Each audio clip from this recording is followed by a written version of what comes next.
The story begins with our hero, Rent Faina, who is a low-ranked bronze adventurer in backwater towns so irrelevant that even the mapmakers decided it wasn't worth including. After getting his things, he hurries off to the guild, hoping to snag a decent job before they're all taken. A group of fellow adventurers walks in and asks if he's heading to the dungeon again. Rent tells them that will be the plan if he fails to land a job today as well. After they head out, he checks the request board, but as always, nothing fits his level, meaning it's back to the labyrinth for him.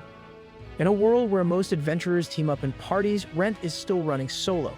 No partner and no wifey, probably because he's just too weak to hold on to one. Even after grinding for 10 full years in the adventurer's life, he still hasn't climbed past the Bronze League, which sadly sits just one notch above the absolute bottom. After stepping out of the guild, he grabs a cheap bun to munch on during his break inside the dungeon, and without the slightest idea of what's lying in wait, he heads straight into the labyrinth. The dungeon he chooses, known as the Deserted Moon's Reflection, is said to be fully explored already, yet somehow he stumbles upon a hidden passage that doesn't even show up on the map. Believing luck's finally smiling on him, he rushes in without a second thought. He later thinks that technically he could have reported the discovery to the guild and raked in a fat reward just by handing over the intel, but in classic human fashion, greed took over the wheel and he kept going deeper, driven by the hope of scoring some rare and valuable treasure. But unfortunately for him, that path led him to an unexplored chamber, ruled by a full-blown legendary dragon ripped straight out of the ancient myths. As soon as he lays eyes on the massive beast, Rent feels his whole body lock up, and true to his new status, he dies right then and there in one bite. Now this would have been the end of the story for any normal person, but due to his thick plot armor, instead of staying dead, he ends up getting reincarnated in the same world as an undead skeleton. When he finally wakes up, Rent drags his bones to a nearby water source to find out that from being a low-ranked adventurer, he has not turned into one of the weakest monsters. He struggles to believe he's still alive after getting eaten by such a terrifying beast, but wonders if he can even call his state as being alive. He slowly begins to understand that he's now some creepy, immortal undead, and this realization throws him into worry since the moment a priest lays eyes on him, he could easily get erased by a blast of holy purification magic. Just existing in this form is already breaking nature's laws, so he immediately ditches the idea of heading back to the guild, as someone like him would probably get declared an abomination and slain on the spot. What messes with his head the most is how he's basically dead but still not dead. Once he's done flipping out over it, he grabs his blade and forces himself up. Thankfully, the dragon that did this to him is nowhere in sight. So Rent escapes this cursed part of the dungeon. He begins thinking about how mysterious dungeons really are, since no researcher has ever been able to properly explain where they come from. He also wonders if solo adventurers have ever managed to clear out a dungeon alone, and right when that thought hits him, the idea of talking to someone makes him pause, because of course he no longer has vocal cords or even a mouth to speak from. At that moment, a shaky-looking skeleton enemy appears in front of him, and Rent rushes in with his blade, but just as he raises it in an attempt to be cautious, he trips and crashes right on his back bumper. The skeleton enemy sees its chance and charges in, but ends up face-planting as well, with its leg bones flying off in different directions. The poor thing tries to piece itself back together, but before it can, Rent quickly comes up with an idea and decides to try using his spirit energy. Luckily it works, and he crushes the enemy bones. As the defeated skeleton's bones collapse and begin glowing, Rent starts to panic, thinking it's about to come back to life again, but instead, a wave of spiritual energy flows into him, healing him completely on the spot. This brings to mind something his scholar friend Lorraine once shared with him, a strange bit of knowledge about a supernatural phenomenon found in some of the rarest and most bizarre monsters known as existential evolution, where instead of staying a pile of bones forever, a skeleton could actually transform into something like a ghoul. This sparks a bit of motivation in our hero as he now sets his sights on evolving into one of those creatures himself, thinking that if he can manage to grow some flesh, then maybe by throwing on a few clothes, he could actually blend in well enough to sneak back into town. He keeps taking down skeletons one after another, and each time gets healed up by the same mysterious light he saw earlier. Later, he was up against a slime monster, and while these things are usually considered weak for someone in his current bony state, it turns out to be a pretty tough challenge. The slime spits out its acidic liquid right at him, but Rent manages to dodge just in time before going all out and taking the creature down. After defeating it, he grabs its magic crystal and also starts collecting its body fluid, since once a slime dies, its acid becomes harmless and the liquid can be safely touched, often used in making cosmetics. Meanwhile, back at the guild, a guy walks up to the counter lady and tells her about a rookie girl who recently joined. The receptionist replies that she had actually planned to pair the girl up with Rent, but then shares her concern over how he still hasn't come back, adding that the whole thing is starting to feel strangely unusual. Back in the dungeon, our guy has paused to catch his breath. Holding a bun in his hand, he starts wondering how a skeleton is even supposed to eat something like that, and the more he thinks about it, the more he realizes that he doesn't feel hungry or sleepy at all. But what really bothers him is how he still hasn't undergone any sort of ghoul evolution yet. He tries casting his spiritual magic and fire magic, and both seem to work just fine. But what really catches him off guard is that he can even use his divinity despite being undead. He quickly casts it on the bread to purify it, keeping it from rotting for the next 3 days in the hope that maybe by then he might have a body capable of actually eating it. Red can't stand being weak since he has been training for over 2 decades, without seeing any real growth. What's odd though is how he's one of the rare few who can use all 3 forms of power, including magic, divinity, and spiritual energy, though unfortunately none of them is particularly strong. Red gathers some courage and quickly pushes himself up with a strong desire burning inside him to someday rise all the way to the legendary Mithril class adventurer rank. He charges forward and takes on another wave of skeletons and slimes, and this time he clearly feels himself growing stronger with each swing. The familiar light appears once again, but unlike before, it brings along a surge of intense pain that rips through him right before he finally starts growing flesh and experiences the long-awaited evolution he had been hoping for. Although he still looks like a disturbing mess, he can't help but feel a bit proud after seeing the progress he has made. His thoughts drift to vampires who appear almost human, and he begins wondering if he might be able to become one of them someday. He tries speaking but lets out a monstrous roar instead. Refusing to give up, he keeps on trying and throws out a good morning. And while the words come out barely understandable, it becomes clear that with enough practice, he might just be able to hold a proper conversation. After evolving into a ghoul, our boy now finds himself going up against goblins. He feels a spark of joy over his recent evolution and notices with surprise that all of his powers have become much stronger than before, especially now that he can even channel his spirit energy through his sword, which makes him wonder if he has already become stronger than he ever was back when he was just a fragile human. Just then, the newbie adventurer shows up in the dungeon right next to our boy and engages with a skeleton, barely managing to bring it down. Rent considers going up to talk to her, but quickly stops himself, realizing a ghoul might not be the kind of creature she would calmly want to have a conversation with. As she picks up the crystal, he quietly watches from a distance, figuring that she must be someone new around town. He keeps tailing her while reflecting on how, for some reason, the guild still seems to like him and has yet to force him into retirement even though he is clearly weak. Rent keeps following the girl as she walks deeper in, but ends up cornered against a wall by a dumb skeleton, and things take a turn for the worse when the monster grabs onto her blade. Before it can pull its next move, Rent rushes in and takes out the skeleton, leaving the girl totally confused about why a ghoul would suddenly jump in to help her. Rent tries to convince her that he means no harm, and when she raises her blade in defense, he throws away his own sword, hoping to earn her trust. He tells her that he is an adventurer too, and that just a few days ago she would have seen him as a regular human. He introduces himself while trying to explain that something strange happened and he woke up as an undead. The girl, who seems well-mannered, thanks him for saving her, and Rent politely asks if she can help him sneak into town by lending him a robe or anything to hide his ugly appearance. He even offers her a bit of money in return and takes a step back to not spook her. She introduces herself as Reina and promises to repay her debt by helping him. She heads off, asking him to wait there as she will return soon with something to help him cover up. Rent can only hope that she does not go around telling everyone that she met a talking ghoul asking for clothes to sneak into a town, since that could end really badly for him. As the sun begins to set, Reina rushes up to the receptionist, asking for the supplies she needs. Meanwhile, back in the dungeon, Rent finally starts to feel that he has become far stronger than he ever was as a human. His combat instincts have leveled up immensely, and he now takes down slime monsters with ease. Reina arrives, calling out his name and giving our guy a bit of hope. She hands over the clothes he asked for and even brings him the leftover change. As Rent walks toward the items, she instinctively tenses up just in case the ghoul suddenly turns aggressive. Seeing him look down, she quickly apologizes, explaining that she was just startled, and promises she will try to get used to him if he is willing to give her a little more time. Rent checks the robe and is clearly impressed, especially because the kind girl has even brought him gloves and shoes so he can completely hide his appearance. He starts feeling like he could cry, even though his undead body no longer allows that. He quickly puts on the clothes, but as soon as Reina pulls out a mirror, he gets anxious about how his face still looks. Thankfully, the girl has thought of that too and hands him a mask.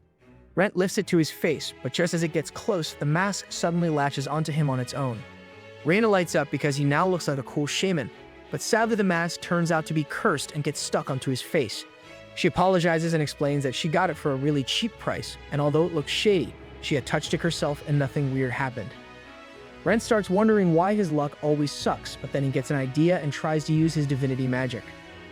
Just when it seems to be working, he runs out of energy and fails to break the curse. Rena apologizes again for bringing him some shady face gear, but Rent tries to look on the bright side and says it might actually help him hide his identity more effectively. He reaches out his arm toward her but pulls it back slightly, only for her to grab hold of it and tell him that she is not afraid of him anymore. Rent senses her to be a bit uncomfortable and tells her that he appreciates it and is more than willing to give her all the time she needs. Rena takes him along to the village, and while sitting in a cart, she opens up about her story and how she made the long journey from the capital just because there are 2 good dungeons in this area for training. She also shares her dream of seeing the entire world and becoming really strong one day. At Rent's request, Rena also helps him get past the town gates. As they approach the entrance, the guards stop them and ask for identification. Both of them present their adventurer IDs, which seems to satisfy the guards at first, but just as they're about to be let through, one of the guards grows suspicious of Rent's getup. They demand he show his face. Before Rent can say a single word, Rana steps up and snaps at them, saying the poor guy suffered a horrible facial injury and only wears the mask to cover his scars. She adds that, unfortunately, the mask turned out to be cursed and now he can't even take it off. The guards check the mask themselves and apologize for their rude behavior. Once they're inside the town, Rent quietly decides it's better to put some space between them for her sake. Without saying a word, he slips away, disappearing from her as she continues to look for him. Rent makes his way to Lorraine's house and knocks on the door, but when no one comes to answer, he ends up breaking in and walks straight in to find her fast asleep. He goes on to explain everything that's happened to him, and surprisingly enough, the lady with the sketchy past doesn't seem the least bit freaked out by any of it.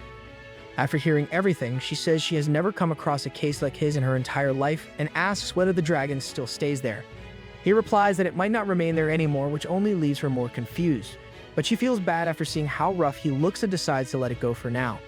Rent figures nobody other than Lorraine would stay calm after hearing all that, though he knows she sees him more as a lab rat than a friend. After giving it some thought, she asks whether he truly is the Rent Faina she once knew, which instantly throws him into a full-blown midlife crisis. He says he's not really sure anymore, which actually makes her smile since that sounds exactly like something Rent would say. With that, she decides to let him off the hook and wants to know what his plan is now, so he repeats his dream of becoming a mithril adventurer in his usual edgy voice, and Lorraine says she could take on some jobs for him and even lets him stay at her place for the time being. Of course, she doesn't do it for free and asks for some of his skin and meat each day to help with her research. The next day, she returns with stacks of cash from his loot and says she'll pay him directly because his high-quality materials make top-notch beauty products, so Rent happily takes the dub and heads to the blacksmith. Walking through town with his fat stacks puts him in a good mood until people start giving weird looks, so he rushes to his destination. Inside, the dumpling-haired lady at the counter greets him despite his strange appearance, so he gives her his sword, which looks clearly damaged beyond repair even though he took great care of it.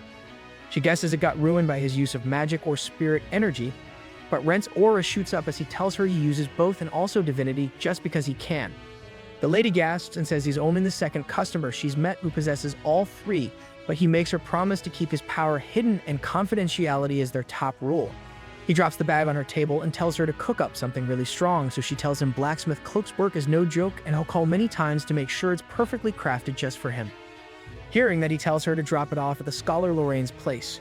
Meanwhile, Lorraine flips through the books and finds that no adventurer has ever been reborn while keeping their personality, and even if it sounds too weird to believe, he still feels like the same Rent she loves. She thinks back to when some guy told her to take him to the forest as a bodyguard and pack mule, saying there's no need to pay him since he's just a sad iron rank rookie. Out in the forest, she has no clue which herbs she's supposed to pick and remembers how her life felt dull and pointless before meeting him because everything came easy but nothing hit right. So she went out to touch grass just purely out of boredom. She finally spots the right herb and carefully digs it out before calling for her bag boy to carry it, only to find out he's already dug up a clean stack of 64 with scary precision in the time it took her to get one. After that, he asks her it's her first time touching grass and gets her all embarrassed when he admits that everyone sent him with her because they are worried about her. He starts talking about how much he studied plants and monsters to chase his dream and completely rizzes her to the core. They then introduce themselves and Lorraine asks him to teach her everything he knows about being an adventurer, and that's how it all kicks off. Lorraine figures it would be amazing if she could see him hit his dream rank with her around, but she still feels content even if things have shifted a little. Back at the blacksmith, the albino-hair hippie tells him to look well after the weapon and offers a handshake. Rent pauses for a second but goes with it, and after checking out his new sword, he heads out fast, which makes the lady feel down since she knows he's hiding the pain from his curse. Later at Lorraine's place, she thanks him for the tasty food and finds out he doesn't feel hungry anymore, then brings up what she read about his evolution and asks what he wants to become. He says he just wants to get as close to humans as possible, which means he's going to be grinding in the dungeon for a long time. The next day, a cowboy gets wrecked by a giant slime until it turns to goo in a flash thanks to Rent. The man tries to thank him for saving his life, but Bro keeps walking since he thinks the guy's an Indian tech support scammer pretending to be weak. But the man stops him and asks for work since he's broke and weaker than his own mom. Once he finds out Rent's a vet, he admits he's actually a chef drowning in debt and stuck in the dungeon solo because no party wants a crusty old dude like him. Rent still keeps moving until something clicks and he tells the guy to come with him. After some time, they come across the secret passage and what's inside stuns the chef. As they explore the area, Rent feels let down since he finds no magic items, but the man calls him over to see another hidden route and starts getting greedy. Even so, Rent tells him he can take the reward for discovering it, but should wait behind until they reach an empty room. Rent warns the guy to hold up since he sees a trap, but the man walks forward without a clue. Once our hero realizes normal people can't spot it, he watches the cowboy step on it and vanish. He knows teleport traps usually throw adventurers into lower floors with nasty monsters or loaded traps, but leaving someone like that would make him no better than a monster. So he jumps in and ends up in a Dark Souls boss room where he finds the chef down after getting wrecked by a huge skeleton that won't let him leave unless he takes it out. He powers up and lands a hard spirit energy hit which does 0 damage, and tries magic but doesn't leave a scratch. Realizing there's no escape unless he wins, Rent sticks to his dream, and even if the sword can't manage it, he charges with divinity since it works best on undead and lands a massive blow on the bunny freak that knocks it down hard, then finishes it off with every ounce of strength in one brutal strike. After that, he patches up the old man who notices the skeleton lies completely shattered, and Rent surprises him by dropping a massive magic crystal, offering it to clear the man's debt. Naturally, there's a catch, although the chef wonders how he could ever help such a powerful adventurer like Rent. Rent reveals his condition and explains that he just needs someone to pick up supplies for him at shops and the guild, and also wants to eat and drink there for free whenever he shows up, which moves the man so much that tears start falling. Once he points out the invisible magic circle, Rent decides to head back too, even though part of him still feels tempted to explore more. Back in town, the old man shows off his tavern when his cute wife pops out and wraps him in a choking tight hug.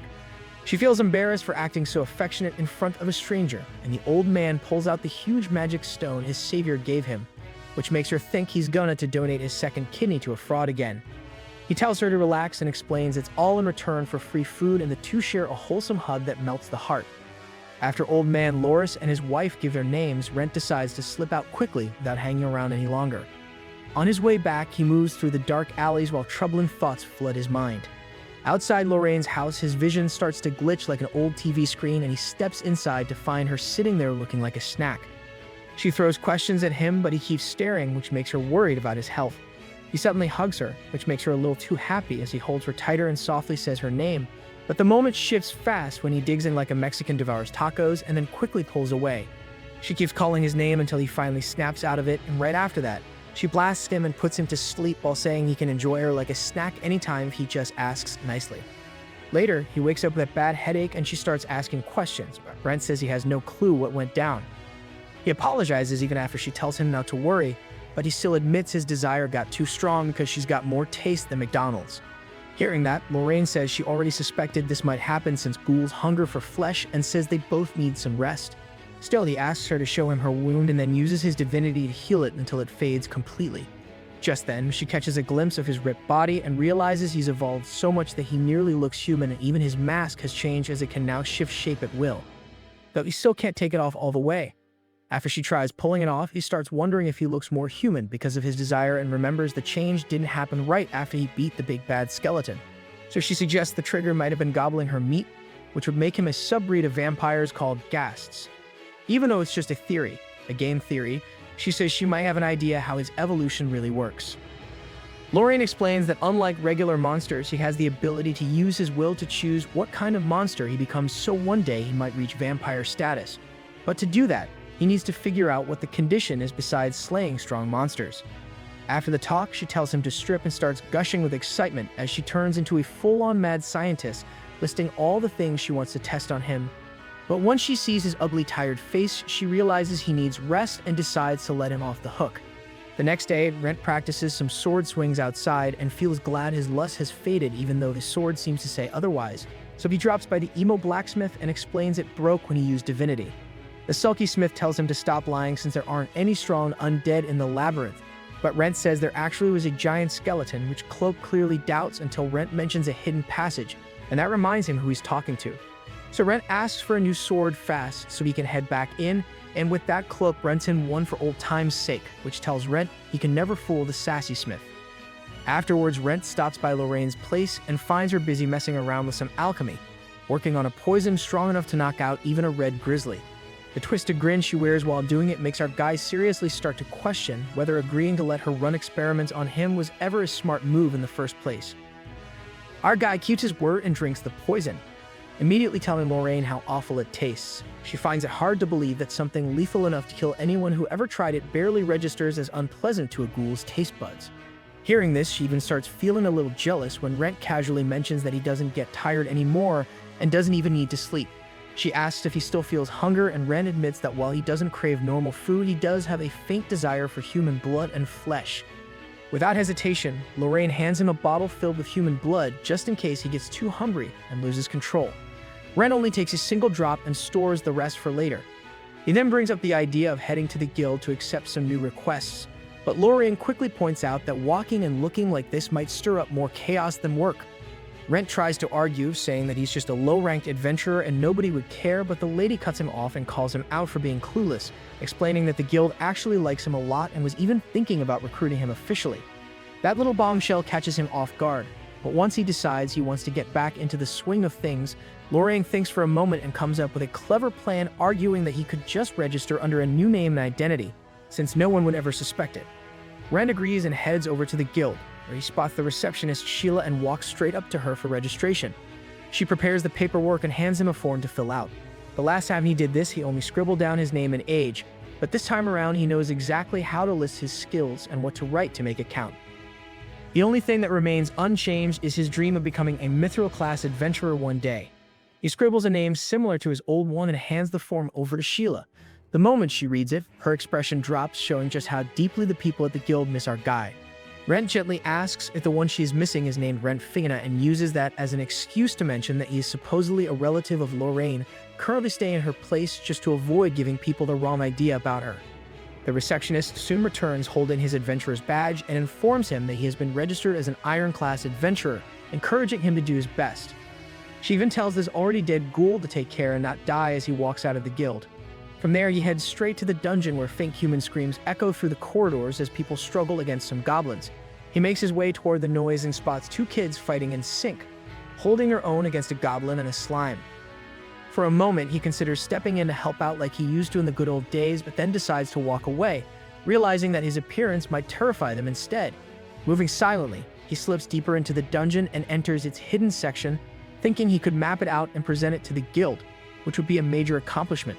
As he explores, he steps into a strange portal and suddenly finds himself inside a flat. There he stumbles upon an old, skeletonized human corpse with fresh flowers resting beside it, a detail that instantly tells him someone might actually be living within this labyrinth. Just as he reaches out to touch the flowers, a woman suddenly appears and demands to know what he is doing in a place like this. Rent explains that he ended up here by mistake, but the woman accuses him of sneaking in to steal her belongings. Without warning, she launches a blast of purple flames at him, slamming him against the wall and reducing his clothes to ashes, exposing the ghoul underneath. The moment she sees what he really is, she halts her attack and apologizes for the sudden strike. To make up for it, she even offers him her cloak in exchange for his now useless burnt clothes. She hands him a scroll and sends him back up to the surface. Our guy brings it straight to Lorraine, and the two of them find out it might actually be a national treasure, one that can display maps of all the labyrinths its owner has explored and even shows the people moving through them with their names. Rent asks her to check whether it's cursed since he's already dealing with enough of those, but turns out he's already equipped it without even realizing, and there's no hint of any curse. Lorraine then asks if he knows the woman who attacked him, but Rent says the only thing he's sure of is that she's insanely strong and easily fits into the gold-class adventurer tier. Lorraine thinks it's strange that someone like her is living deep inside a dungeon and wonders if she just wants to be left alone. Rent heads back to the dungeon to check on her again, and the moment he steps in, Hope rushes through him as he feels like reaching mithril class might not be that far off anymore. He starts searching for the woman but can't find a trace of the entrance that led to her, which makes him think she really does want to be left alone. Meanwhile, back at the guild, Sheila and the same adventurer from earlier are both stressing about Rent being missing again, hoping he shows up soon. Sheila's always been especially worried about him, not just because he helped everyone find their path as adventurers, but also because he's the reason she's even working at the guild in the first place. Just then, Rent Vivi walks in and completely startles her, taking on a request to deal with 3 orcs after reassuring her he's got it under control. Back at Lorraine's place, she points out how it's a huge issue that he needs to level up for a promotion, but can't just show up again as Rent Faina when she suddenly comes up with the idea that he could use his second Smurf account, though he thinks that probably breaks some rule. Still, she reminds him that starting from the bottom is the only way to avoid the guild being on his case and ends up talking him into it. At the guild, he tells the receptionist he handled 3 orcs alone and drops the magic bag packed with proof, leaving her speechless. She notices how perfectly organized everything looks and praises his effort before walking off to the back without another word. While the room watches with envy, she finally walks back holding a letter from the guild master who says this guy might actually have the skill to reach bronze rank. Later that night, he tells Lorraine the news and she looks pretty impressed with how fast he climbed, but he admits it feels like cheating to rely on his monster body. She tells him to stop overthinking and asks what name he used, then almost chokes when he says he took her family name. He explains that if anyone notices him showing up every day, they'd assume something's sus. But she just tells him she's a broke mess who ditched the capital and now lives like a washed-up scholar with no reputation left anyway. The next day, Rent Vivi walks into the guild like the place belongs to him, and the guild lady looks shocked that he shows up without even looking at the study guide. He says the next test happens in 6 months and ain't nobody got time for that. Right after that, a man steps up to brief everyone and says the promotion exam starts with a written test, and only those who pass can take the practical. With the 2 newbies, Rent heads into the classroom and notices the purple-haired girl from before and figures her partner probably skips it since the dude can't read and must be taking it verbally. After the test, most people stumble out like they just wrote answers for rocket science, but the guild lady comes up and says Rent crushes it. She tells him he's paired with the rookie due for the next part, and the redhead tries to act tough, without any actual aura, while Laura keeps it polite and sweet. Rent gives his name, and right after that, the examiner says all they have to do is reach a marked location on the map to pass the practical. Everyone feels like that sounds too simple. Then the guy says the first group to arrive gets a bonus, so the whole crowd thinks it is a race. Outside the labyrinth, most teams rush in and Rise tries to brag about how experienced he is, but Laura shuts that down fast by saying they barely made it through the first 4, and as he starts to bolt ahead, Rent stops him. He says the guild's map looks older than his retired grandpa and they should get a fresh one, then walks over to a shady vendor who tries to charge 2 silver, but Rent tells him to cut the cap and pays 5 bronze instead. The newbie pair can't believe how different the new map looks, and the snake-eyed seller tells them to follow Daddy Rent if they actually plan on making it to the finish. Inside the dungeon, they face a skeleton squad, so Rent tells the kids to stay alert and finds himself impressed by how well they move as a team at their age, though Rise figures out in the end that the fight turns out harder than it looks. Laura says the number feels too high, so Rent finds the incense that draws them in and says the real danger still lies ahead since thugs wait to ambush them further in. As they try to take in the fact that their next fight involves actual humans, he slips around a corner and crosses blades with a bald swordsman. After clashing swords, he leaves Baldy to Rise and steps over to teach the archer a lesson before cutting through the mage's fireball like it's tissue and knocking him out cold. Baldy then manages to overpower Rise, but Laura saves the day by flashing him and knocks him out with a solid hit using a bunch of potatoes shaped like his shiny head. After tying up the thug squad, Rent says this proves why adventurers can afford to drop their guard, and Rise finally shows him the respect he earns. Meanwhile, in the guildmaster's office, the old man brings up the new guy the receptionist watches over and says shady rumors are spreading as it is way too sketchy for a random dude with powerful skills to just roll into town and start crushing quests. He tells her to keep him under constant watch just in case. While back in the dungeon, the group reaches a boss room and Rent asks Rise if he's ever taken one on before. The discount down from DMC5 says he's still an iron-level rookie, so Rent says there's nothing wrong with walking away from a fight that's too much.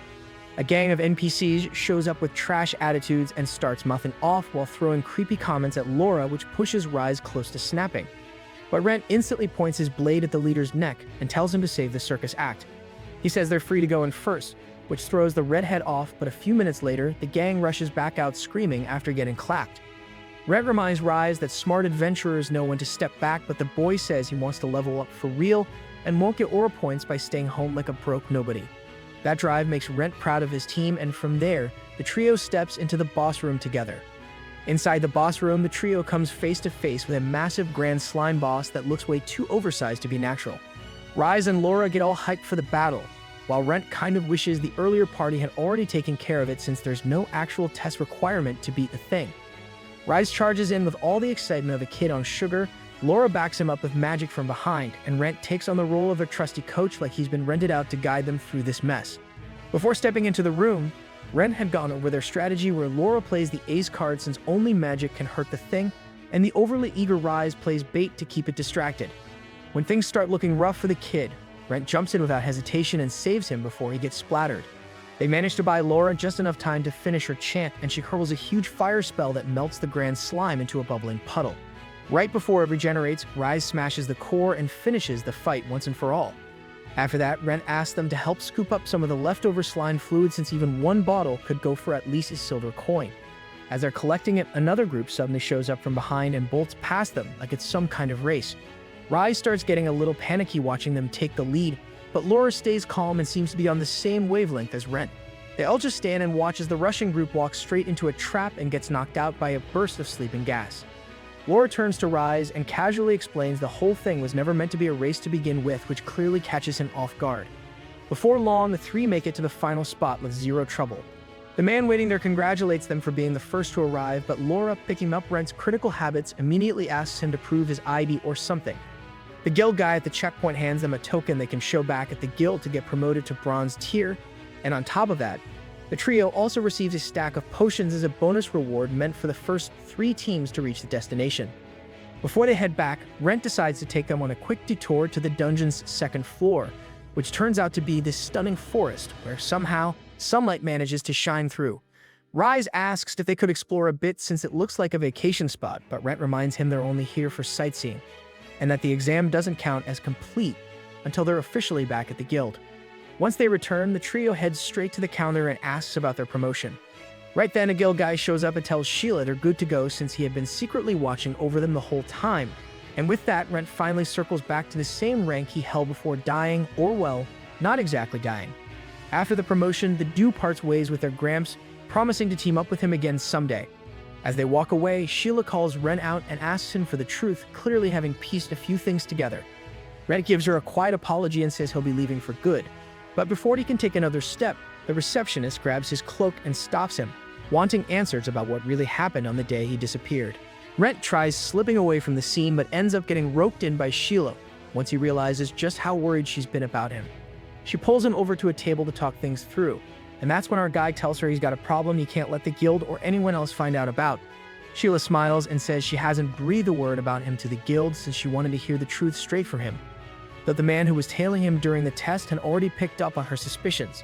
Luckily, he turns out to be her brother and happens to be great at keeping things quiet, wanting to understand everything that's happened to him. Sheila shows up fully prepared and even goes so far as to present a magical contract, one that would make her leave the guild and force her into some slavery agreement in a different country, where that sort of thing is still legal, all just to prove she can be trusted. She tells him that she wants to help, and while Rent finds her a bit too intense, he ends up agreeing and signs the contract. But instead of telling the story, he asks her to witness it for herself and lifts a portion of his mask to reveal his rotten, ghoulish face. She flinches for a second, but then leans in and asks to hear more. Rent keeps it simple and explains that he kicked the bucket inside of the dungeon all thanks to a dragon and came back as an undead.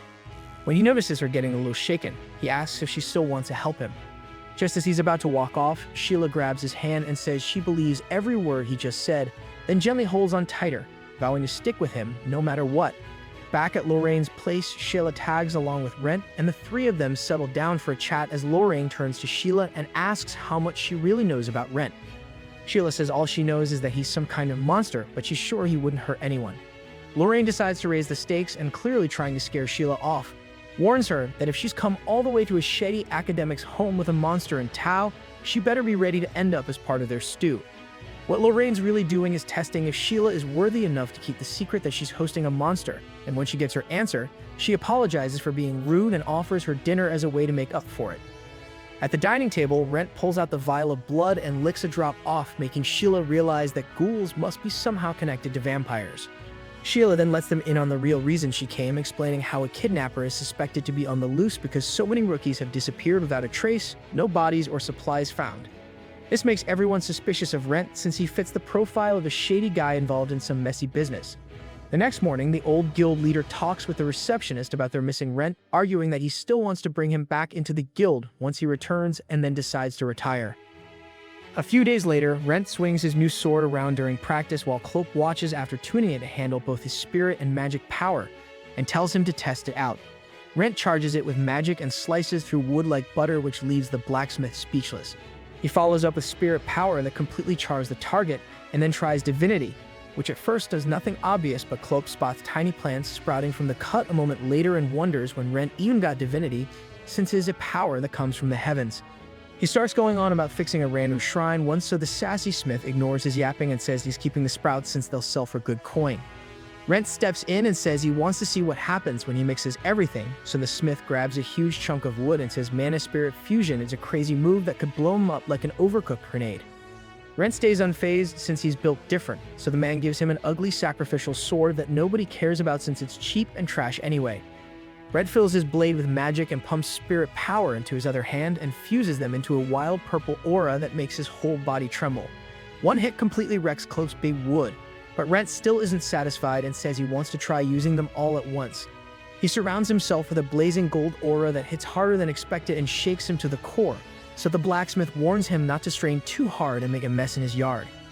Rent's sword nearly falls apart from the force, but he slams the log on time, making it spin before turning into a perfectly round ball on the ground. Clope explains divinity resets things back to how they started, so any blade he uses will always break. Rent remembers the elf lady from the dungeon and asks what he's supposed to do when the enemy is way too strong. Clope suggests he can craft a stack of swords for him if he's got the coin, which our broke boy does not. On the way back, he sees an old man chewing out a random kid, so he shadow steps behind him and bribes him with a silver coin. The boy starts sweating like he's about to get all his organs jacked, but Rent calmly asks what the problem is. The kid says he needs help defeating the Lake Lord, which grabs his attention. On the way to his home, Rent recalls that the kid famously called Monkey Boy in his village mentioned the ritual where a girl is offered to the lake during their festival to honor the one who once gave up her life to save everyone. Ever since that last sacrifice, though, not only does the Lake Lord keep eating the girls, but now it hungers for more than ever, which is cutting down the village's supply of hot girls faster than the Amazon rainforest. The kid begs them to save his sister, who is next on the list, and Rent feels bad, so he agrees to check things out since the story feels a bit off. When they arrive, every door slams shut the moment people see Monkey Boy, so he rushes Rent straight to his place. His sister pops out, grabs him inside, and beats him up so loud that Rent hears every hit from outside. She then apologizes for her dumb brother and asks Rent to walk away from the mission before he ruins their sacred tradition. Rent says Monkey Boy hired him so only Monkey Boy can take it back, which the kid refuses to do. The girl gives up and tells him he can stay if he doesn't interfere in the ritual, and Rent gladly takes her up on it.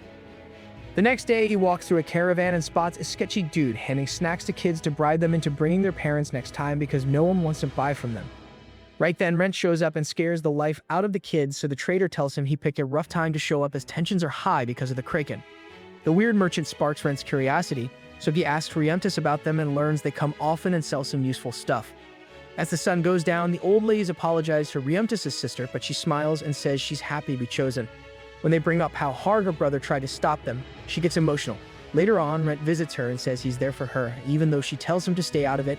He reminds her that her brother only fights so hard because they're all each other has left. Later that night, the elders give their apologies and send her off with a lamp, unaware that Rent and her brother wait up ahead for their secret mission. As the boats float out onto the pond, a thick fog rolls in and the lamp lights up just before a red disco light starts flashing at them. Out of nowhere, a giant tentacle monster rises from the water, so Monkey Boy's sister pleads for mercy. But Rent points out it's just a hologram and jumps onto the water using magic boots Lorraine crafted for him. He flashes right through the fake beast while knocking away fireballs that the men behind it launch at him.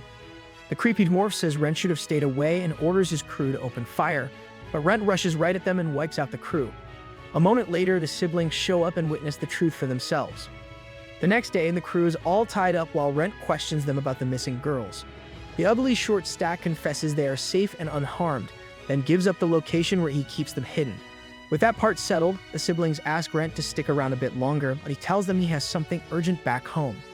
Just as he turns to leave, the little sister sneaks in a kiss on his rusty cheek as thanks, and he takes it with a grin before jumping into the carriage.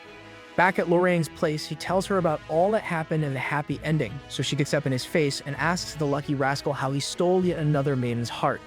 Dense as obsidian, he says it was just her way of thanking him and nothing more.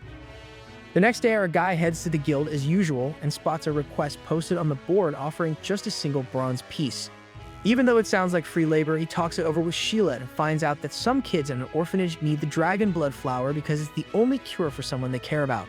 Rent, being his usual self, jumps at the request, reminding himself that adventuring isn't just about money, but about helping others too. Rent arrives at the place and finds it much more worn down than he expected. He tries knocking on the door but ends up breaking the knocker, so he uses a slime to fix it right away. A girl appears and tells him the headmistress isn't around and he should come back later since she thinks he might be a debt collector. She's startled by his appearance but lets him in once she realizes he's the adventurer. The girl introduces Rent to the kids at the orphanage, who rush toward him as soon as they learn who he is. She quickly tells them to keep their distance from the adventurer because they could be troublemakers, forgetting for a moment that Rent standing right behind her fits that description too. When she turns to apologize, Rent just smiles and tells her it's good they stay cautious. Rent tells the girl she can feel comfortable around him and forget all the formalities. She introduces herself as Elise, and they start talking about the request. Elise asks Rent to promise to keep it a secret before leading him to the orphanage's headmistress. The priestess apologizes and explains that the orphanage basement is filled with monsters, so she can't ask the children to clean it. She has no idea that Elise has changed the request. Elise quickly pulls Rent away, saying she'll explain everything herself. She tells him the priestess suffers from a disease called malacumula, which happens when someone has divinity but not enough, and instead evil energy builds up inside the body. She says they brought in a healer who confirmed the diagnosis. About the cure, Elise mentions two options. One is the blood of a holy maiden, and the other is the dragon blood flower. She hasn't told the priestess about her own condition yet because if she knew, she would ask another priestess to replace her. Rent stands up and assures Elise he can make it happen. But before heading out for the flower, he decides to clear the basement first. Elise insists on following him because she wants to see him fight, so Rent gives her a small blade to defend herself if needed. Suddenly, little rat monsters with strange names appear, and when one tries to bite Rent, its contact with his blood makes it scream and fall back, its color changing. Rent realizes this is the effect of his vampiric trait and tells the rat to circle around, which it does, confirming his suspicion.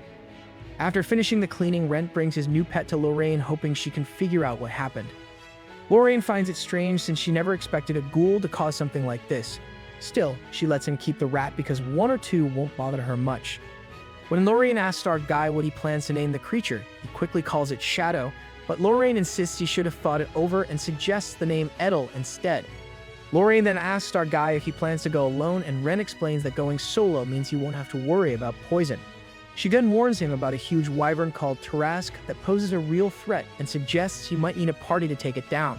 But Rent pulls out a bottle of holy water, saying he'll try to use it to keep the Tarrasque away and avoid any fight altogether. She hands him some food because she doesn't want him leaving early on an empty tummy and even adds a drop of blood to his bowl to spark his appetite. The next morning, Rent gets a carriage that drops him at the edge of the swamp, telling him to continue the rest of his journey on foot while promising to return by evening to pick him up. Surprisingly, the poisonous swamp air doesn't bother his pet Edel at all. As they step deeper, a group of hobgoblins ambushes them, attacking in waves, and Rent handles them all while Edel just watches from the sidelines like a casual spectator. Rent actually starts to appreciate his poison resistance and thinks that if it weren't for his appearance, he might be willing to stay like this forever, though he worries about whether a lady would ever marry someone with a body like his. When another monster appears, Rent ends up doing all the hard work again while his familiar lounges in the background acting like it couldn't care less. Meanwhile, Sheila visits Lorraine, who has breakfast ready for her. Sheila explains that the guild already knows what happened at Tatsu Village and that the people there are grateful to the adventurer who helped them, but no matter how hard they tried, they refused to reveal his name. That's why she came here to talk to Rent about it in private, knowing that he wouldn't like talking about it at the guild. Back at the swamp, Rent is busy running away from the big bad wyvern chasing him. He ends up at a dead end and has no choice but to fight. He tries using his fusion skill, but it barely scratches the monster. Just when things look bleak, the freeloading rat jumps on the wyvern and uses Rent's powers to channel divinity, dealing a bit of damage. That gives Rent the clue he needs, and he charges his blade with divinity, finally bringing the beast down. He stores the monster in a storage bag and moves to collect the flower, finding a whole field covered in it. Just as he reaches for one, an elf appears, surprised to see anyone here at such a place. Rent gets ready to fight at any moment as the stranger walks closer and claims no normal human can survive in such a toxic swamp. The man says he carries a poison-resistant artifact and some holy water, and then tells him he's also there for the flowers, while Rent realizes he is the odd one out. After gathering a few flowers, the handsome guy explains he needs them to create medicine for his seriously ill mistress, so Rent wishes her good health. The guy then shares that he's quite lucky they ran into each other because he has been looking for someone to collect the flowers for his mistress regularly. Rent mentions he's a bronze-ranked adventurer, which surprises the man, but he still recognizes Rent's strength and says he'd be happy if Rent agrees to help, before finally introducing himself as Isaac. At the guild, he drops his bag on the guild lady's desk and tells her to find him a butcher. So she quickly realizes he actually managed to take down one of the Tarrasque and shouts in surprise loud enough to make everyone stare. With that out of the way, they walk over to the nearest butcher named Dario, and Rent lets him know it is time to make some pork chops. Once everyone gears up like he's about to unleash a plague, Rent opens his magic bag and whips out his massive meat. Dario sees the flawless condition and says it could only look that good if Rent defeated the deadly beast in one blow. He tells him it should fetch a high price, and before Rent heads out, the guild lady smiles at his amazing progress and lets him know his strength is easily equal to his silver rank. The next morning, he heads to the orphanage and accidentally breaks the door handle again, but luckily he has some flex tape on hand and fixes it right away when a familiar face appears. Inside the old house, both she and the elderly man are amazed by how beautiful and well-kept it is, and the man points out that even experienced adventurers don't know jack about harvesting herbs, so he really is something special. After that, he gives his thanks to Rent for his help, so our hero drops a bag of flowers, free of charge, and tells them to make the best use of them. His selfless attitude leaves everyone stunned, and the little girl's eyes shine with hope. Later, she signs his contract and says she can't thank him enough since there's no way someone like her could ever be a real adventurer. She wishes she could help him even though she's built like a noodle, but he promises he'll come to her when he needs help. Just then, Adele pops up and says the critters in the basement are all taken care of, making her wish she also had a tamed monster like Rent. She gets excited when he tells her the guild offers classes and that he can also train her from time to time. She worries she can't afford it, but he reassures her that he knows a friend who's always loafing around and can spare some time to train her. They shake hands on it, and then he heads back to Lorraine's place, where she pretends like she isn't offended that Rent called her a loafer with no life, and then warns him to be more careful with his promises to young ladies. Rent fires back he barely interacts with any, so Lorraine gives him a second chance to reconsider who he's forgetting. She suddenly gets up in a full-on mood swing and unleashes her deadliest spell, causing our guy to immediately burst out all the Shakespearean-level poetry he can muster on how she's the hottest young lady on Earth, which leaves her wondering where he learned to sweet-talk like that. She asks if he tries that with every girl he knows, but Rent makes an epic comeback and says he simply speaks what comes to mind when he sees her. The following day, he heads to the guild again, and the guild lady calls him over to speak in private, looking visibly panicked. She asks if he knows about the Latour house because they specifically requested him for a job, which reminds him of Isaac. He asks if the family is really that well known, to which she explains that they're not exactly nobles, but the secretive family holds significant influence over the city. Sheila admits she doesn't know much, but she warns him that every guild master is advised to be careful when dealing with House Latour, so he should not refuse their request. He assures her he's on board because even though he'd probably be hunted on the spot if they found out he's a monster, Isaac seemed pretty calm about the whole situation, and that's likely why he asked for him specifically. With that, Rent heads to the luxurious manor deep in the forest. At the gate, he asks the guard if Isaac is inside, and the guard lets him pass without any trouble, though he warns him to be careful even though he's been invited for a job. The guard explains that the maze was created with a magical artifact that constantly shifts the walls, which really impresses Rent. The guard goes on to reveal that it's just one of many such artifacts the Latour family has collected. He adds that anyone who makes it through will be able to choose any magic item from their collection, and today happens to be one of the days the maze is open. After that, the guard drops a little hint that the sun won't help him, and with that, Rent dives into the maze right away, thinking to himself that it'd be amazing if he could get his hands on a rare magic item. After covering some distance, he checks his magic map, but it shows nothing, probably because the labyrinth itself is created by a magical item. He continues through the orchard and soon realizes he's completely lost. Our lost guy comes across a resting spot where he notices a lady who invites him to join her for tea, saying the maze is set to keep going for quite some time. Rent quickly agrees and accepts her offer. The lady appears to be the daughter of the Latour family and uses a magical teapot to brew tea without needing any leaves, since the item lets her recreate the flavor of any tea it has ever brewed before. She drops the bombshell that this teapot, discovered in a labyrinth, sold for over 100 platinum, and Rent knows that a single platinum here can keep a person living in luxury for their entire life, making it clear just how wealthy the family really is. When Rent breaks off a part of his mask to drink the tea, the girl immediately recognizes it as a magic item and insists on buying it, since the Latour family is known for collecting magical items. When she offers to pay a fortune for it, Rent feels tempted to sell, but he can't remove it anyway, and it has saved his life by hiding the fact that he is some ugly undead. Just as he's about to leave, the lady gives him yet another clue, and this one too is about the sun, insisting he's better off without looking directly at it. Rent finds this incredibly confusing, but stares at the sun anyway and quickly raises a stone, realizing there's some teleportation spell at work here. He gets teleported back to the very start and tries again, repeating the process over and over until the sun is about to set, and then finally he makes it to the exit. After clearing that stupid maze, he gets congratulated by the same lady from before, who introduces herself as Laura Latour and tells him she's the head of the family. When Rent asks about the reward, the lady leads him to a place full of treasures, letting him choose one for himself. She walks him through a few magical items on display, and during their little tour, Rent accidentally triggers a golem. The guard quickly informs him that it was his mana that activated the thing.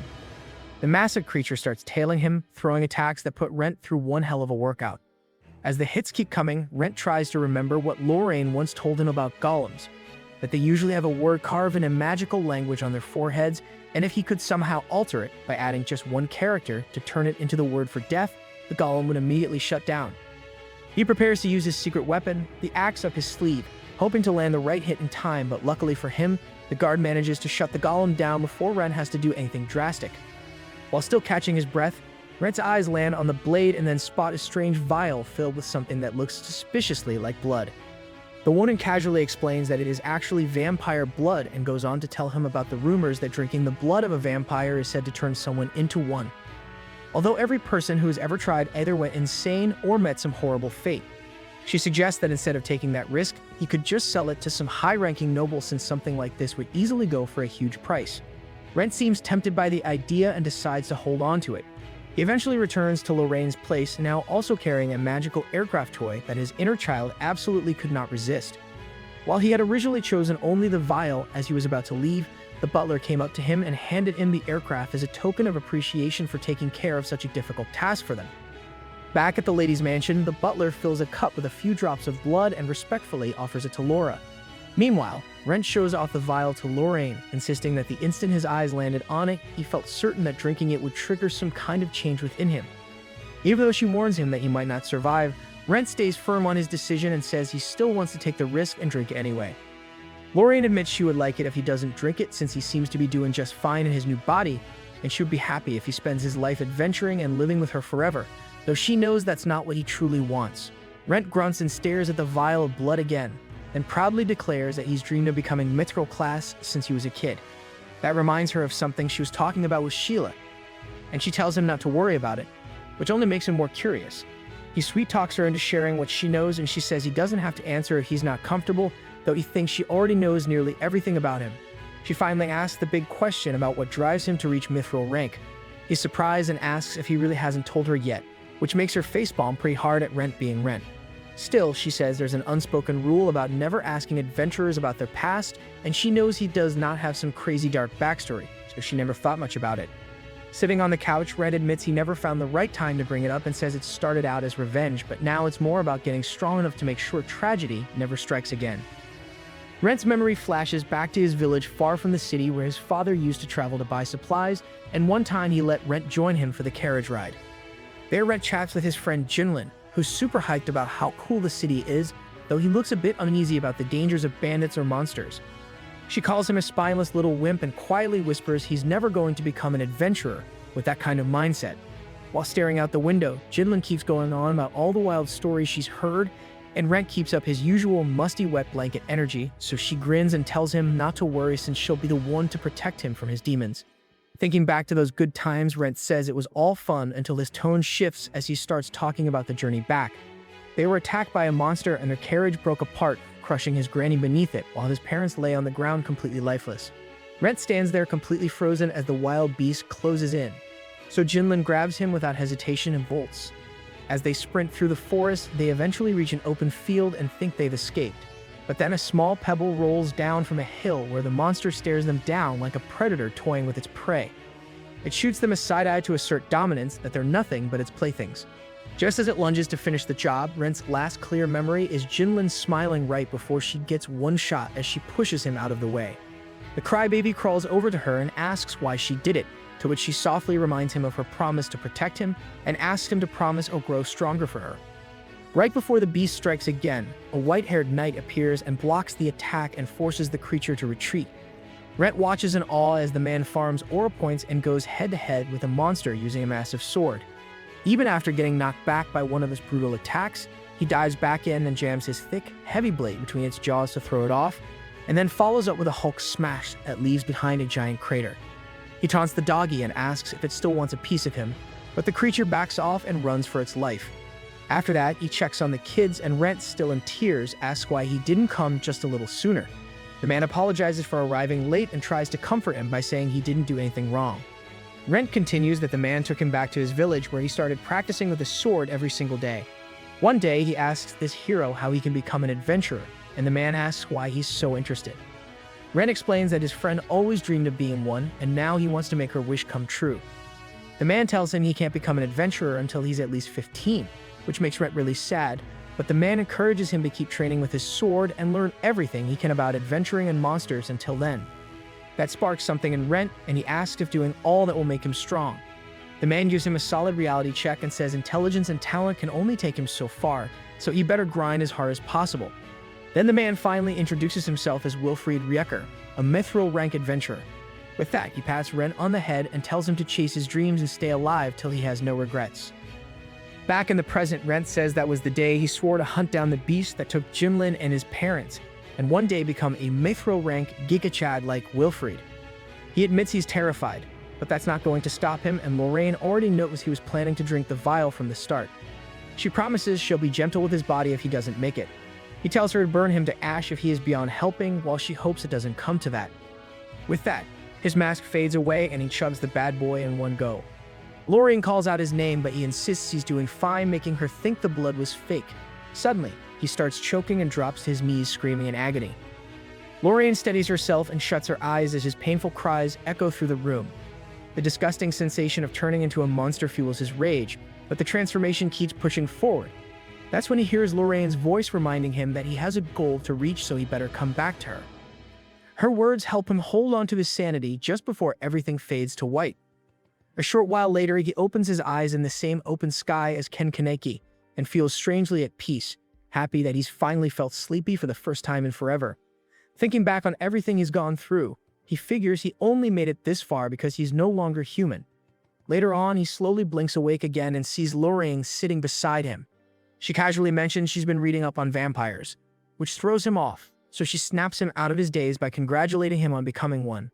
He asks what kind of vampire he is, so she tells Rent to strip for her like a good boy. After he takes his clothes off, she checks out his chiseled, jacked build and also notices he's got wings that he can shrink on command, making him glad he won't look like some cringe cosplayer out in public. Even so, Lorraine admits she's not sure exactly what kind of vampire he is, but she's confident he's a special type because normal vampires don't come with wings. He then takes off his mask and flashes his sharp white fangs, confirming he is a vampire, and finally pulls down the top half to reveal glowing crimson eyes. Seeing his familiar face, Lorraine smiles, gently places her hand on his cheek, and gives him a warm welcome back. And that's how Season 1 of Unwanted Undead Adventurer comes to an end.